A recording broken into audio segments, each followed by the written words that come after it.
Okay, so let's think about this. What really happens when your first love just vanishes? How do you even start to pick up the pieces? And maybe what strange or even dangerous paths might you find yourself on to heal? Today on Deep Dive, we're tackling exactly that through Stephenie Meyer's New Moon. It's book 2 in the Twilight Saga. Now, people call it young adult paranormal romance, sure, but it's really digging into something deeper, right? Intense heartbreak, loss set against this backdrop of vampires and werewolves.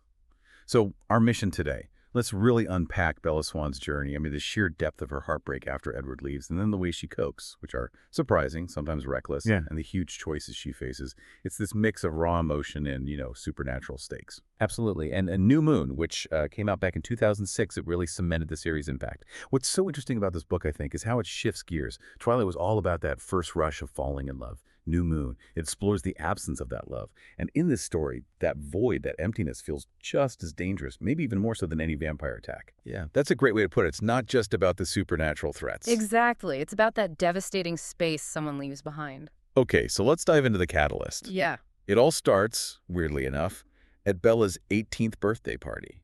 She's already kind of down about turning 18 while Edward stays 17 forever.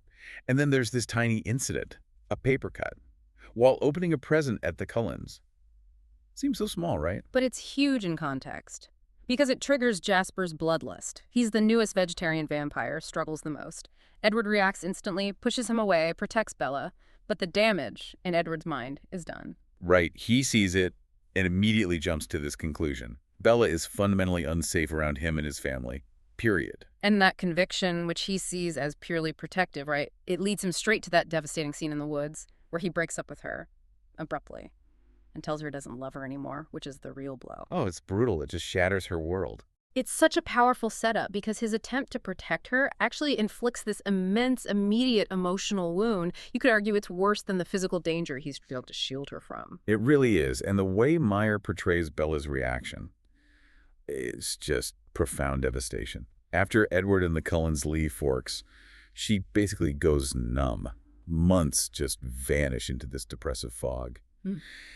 And, speaking of that despair, the book itself does something really striking structurally. You get to the chapters for October, November, December, January, and the pages are just blank. Yes, that's such a brilliant narrative choice. It's not just telling you she's depressed. It makes you feel that void, those blank pages. They represent lost time, the sheer emptiness consuming her. It's not just a breakup. It's like a part of her has been erased. Yeah, it makes the absence itself almost like a character in the story. Exactly. It shows how deeply loss can affect us, how grief can just swallow time whole. It's incredibly effective and honestly quite relatable for anyone who's faced that kind of loss.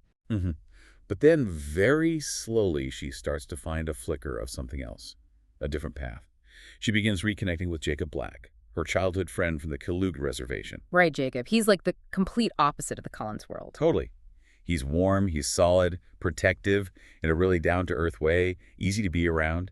And he genuinely helps her start to, function again. He brings a bit of sunshine back. He represents safety, normality almost, grounding. Definitely. But then Bella stumbles onto this really weird and, frankly, pretty dangerous coping mechanism. She figures out that doing reckless things, getting an adrenaline rush, specifically riding this old motorcycle, it triggers hallucinations. Hallucinations of Edward's voice. Yeah, exactly. Always warning her, telling her to be careful or that she's being reckless. It's such a strange paradox, isn't it? She's putting herself in danger specifically to hear the voice telling her not to be in danger. It really is. These auditory hallucinations become her lifeline, this twisted way to feel connected to him even though he's gone. And it's happening right alongside this growing, healthier connection with Jacob. Talk about being pulled in different directions. No kidding. Yeah. And just as she's leaning more on Jacob, he starts acting weird. Moody, distant, avoids her for a bit. Which leads to that massive reveal. Right. He eventually tells her the truth. He's a werewolf. Not just him, but part of a pack. Descended from an ancient line of Killuge protectors. Protectors against vampires, specifically.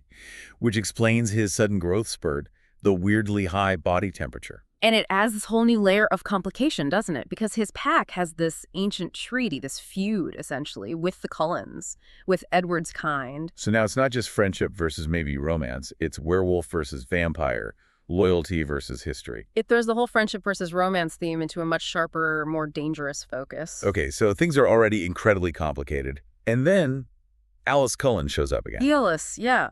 Edward's sister, the one who can see the future. And she arrives in Forks, totally frantic, because she had a vision. She saw Bella jumping off a cliff. Which Alice, understandably, interprets as a suicide attempt. But it wasn't. Bella was cliff diving, another one of her thrill-seeking stunts to hear Edward's voice.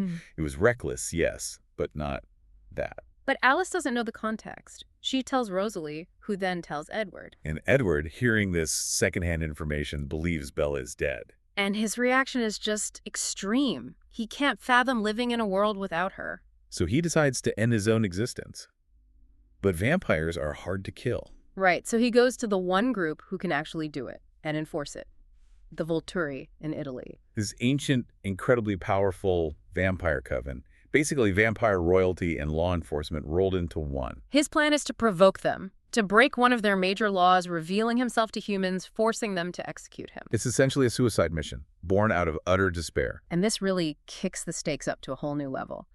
The Volturi are the ultimate authority in their world. Edward going there, deliberately seeking destruction. It embodies that sacrifice and protection theme in a really dark, twisted way. His grief is so immense, he sees self-destruction as the only path. Reading that part, the race to Italy, it's genuinely nail-biting. Alice sees Edward's plan, realizes Bella is alive, and they have to get to Volterra, Italy, like now. It's incredibly tense. And the climax there, in the clock tower square, Bella has to run out into the sunlight right in front of everyone. Just to show Edward she's alive, literally moments before he reveals himself and seals his fate. It's such a dramatic, high-stakes rescue. It is. And they manage to talk their way out, mostly. But the Volturi don't just let them walk away scot-free. No, they issue a condition. Serious one. Aro, the leader, is fascinated by Bella, by her immunity to certain vampire powers.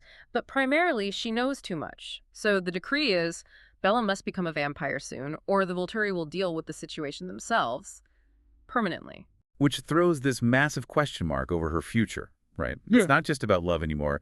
It's about her fundamental identity. Will she remain human or embrace this completely different existence? Exactly. It forces the identity and transformation theme right to the forefront. So they get back to Forks, and finally Edward confesses the truth. That he never stopped loving her. Right. That leaving, saying those awful things, it was all a misguided attempt to protect her from his world, from incidents like the paper cut. And Bella, despite everything she went through, forgives him. They're seemingly back together. Seems like it should be a happy ending, but it's not that simple, is it? Not at all, because now you have these huge new complications layered on top. First, there's the Volturi's ultimatum hanging over her head, become a vampire or else. And second, there's Jacob. Jacob, who is still very much in love with her and who represents a different life, a different kind of future, and who, as a werewolf, fundamentally hates what Edward is. So Bella's caught. Yeah. Right in the middle, between Edward and Jacob, between her human life and the potential, maybe inevitable, vampire one. It sets up this incredibly intense internal and external conflict. Who is she? Who will she choose to be? What world does she belong in?